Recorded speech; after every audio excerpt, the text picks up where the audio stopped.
So we are right back with this man, oh god, Josh, back with another janky, but not that janky, deck profile. This one is called what?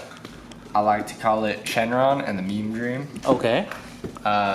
So the whole deck kind of came to me while I was trying to figure out how to use the time regulator Vegetas, and I didn't want to go the full route of like Toa that everyone is already doing.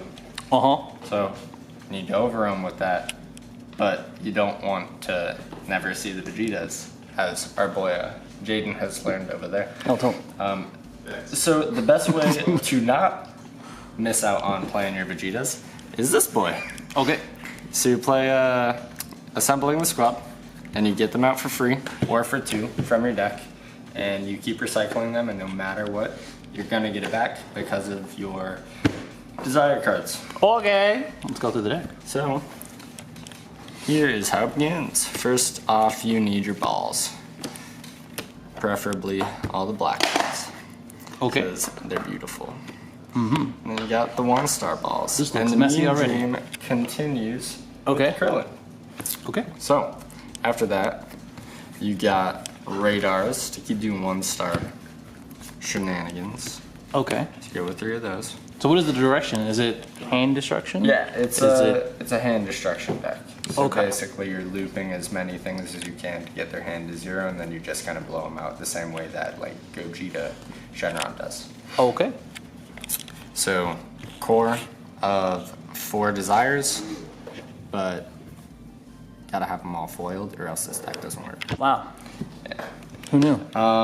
Then you got Dark Power Black Mass Aim Okay. to primarily hope that you start with it against U6. Okay. And if you don't start with it, you can just summon it from the deck. So that's pretty good. If this gets played against you because they see that you're assembling the squad all the time, I main 1 Mercenary Time. Okay. So that I could either hardcast it or summon it from the deck. And then if I hardcast this, I will summon something else from the deck so that I am forced to discard 2, and they are forced to warp 3. Probably one of the best combos ever, but do you feel like you need to play it more than 1? You really only need 1 to do it, but I would side 2 or 3 of them. Like, well, get it to 2 or 3. So side like 2 of them. Oh. One of the better options for Shenron is to go with board wiping. A lot of the meta right now is going very, very wide. So it's a good idea to have these sort of things in the deck. For a while, I was only running these because Android had this and won't give it back to me. Hey, I put it to good use. It was good. You played well. But it didn't play for me. Okay. Just keep going. Then you got 2 of the 4 drops. You want to go crit for your final swinging turn because you aren't really attacking in this deck ever. You really just want to get their hand to 0, get this on board. Then after you get this on board, you go into your win con, you give a crit. And until then, you're just untapping energy to stay safe. You're giving crit to other things like your small attackers, like the Vegetas, and making sure that you're able to get them to about 6 life usually. A lot of leaders right now are taking their own life, and decks are built to take their own life if they get stalled, but it's a lot more difficult for them to do that while they're losing hand advantage. So if they do that, there are precautions built into the deck so that you're not just beat by someone who doesn't abide by how the deck is supposed to be ran. Word. And the untap too is always good for 1-star spam. Exactly. Right. Then the super combo of choice that I went with was the life one, because really this deck only loses heavily to decks that go super aggressive early game. So you want to be able to do these because in many cases you will awaken roughly turn 3 when you're Shenron. Okay. If you go to turn 4, you need these even more because you might get rushed down. For negates, Not to mention all the overrun. yeah. But the reason I wouldn't do the OVERREALM super combo is those you're not really going to be overwhelming until about the turn that you awaken is the first time that you overwhelm. Yeah. So if you have to wait till turn 3, turn 4 to awaken, then you have to be ready to defend as much as you can with the super combos. So again, that's why Roshi is like the only real option for this leader in this exact build. Right. We run 1 of the counter attack summon for this guy. Oh my. That is really just in there to be a recurring negate off of the power bursts. If you are able to sequence it properly, you can like negate 1 attack, defend the next attack through comboing, negate the next attack, get the negate back for the next turn, and then you just keep staying as healthy as possible. Word. And of course, Kami and Dark Power Yeah. targets. But as long as you're able to defend for like 4 or 5 turns when their hand is already super low, it's pretty hard for your opponent to kill you. So your built-in defense is that they don't really have any source to go off of and aggress you.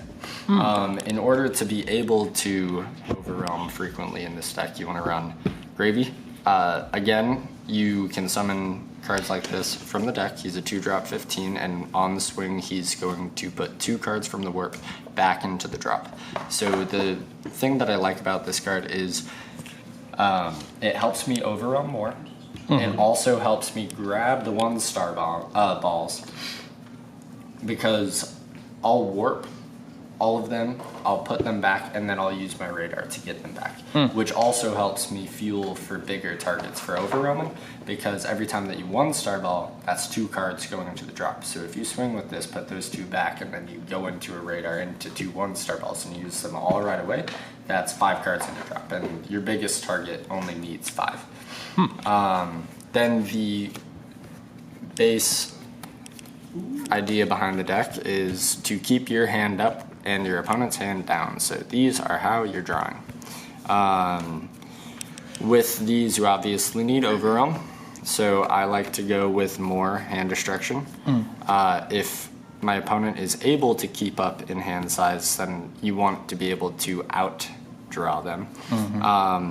As well as a lot of cards in this deck, you want to see everything so that you can keep cycling everything, and the more you draw, the more you get to recycle your deck. Yeah. If you're against someone that wants to take their own life, then you can start swinging with these, or you can hardcast them, because these have a natural critical. It's not from overwhelming. So you could just hardcast this for 4. And usually tapping yourself out isn't going to be a big deal, because your opponent primarily won't have a hand. So the main win con is going to be SS3 Bardock, because you're already playing 5 targets for it. It's pretty easy to get him out. You see most of your deck because you're drawing so much. When he's summoned for 5 energy, it's Xeno Evolve, so that means that you can play this card in active mode after swinging with the first target. As long as you don't get Mafubid. Yeah, sure.